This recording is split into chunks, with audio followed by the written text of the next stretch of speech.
مسابقه با صدا دادن سرود ملی آغاز یافت.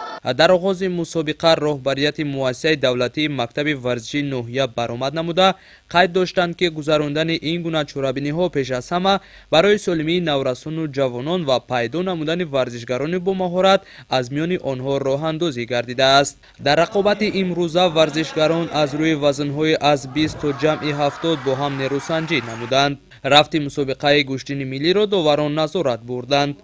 طبق نقشه چورابینی تصدیق کرده مقامات اجرایی حکومت دولتی نوحیه وخش موافقه با ریاست کار با جوانان ورزش ولایت خرطلون مسابقه کشاد عاید به گشتین ملی بین نورسان و جوانان در تالار ورزشی مؤسسه تحصیلات میانه رقم 56 برگزار کرده شد که غالبان مسابقه از طرف بخش کار با جوانان ورزشی نوحیه وخش با تحفه‌های خاطره‌ای و دیپلم و مدال‌ها سرفراز گردانده می‌شوند.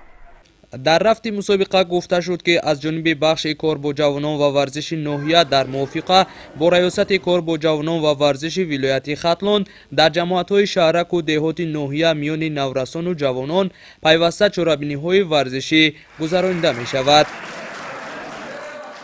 در آخر مسابقه به غالبان از طرف بخش کار با جوانان و ورزش نوحیه مدال و افتخارنامه و تحفه‌های خاطرمان تقدیم کرده شد. اسکندر دولتов نمازلی ارگش برای برنامه اطلاعاتی اخبار از نوحیه وخش.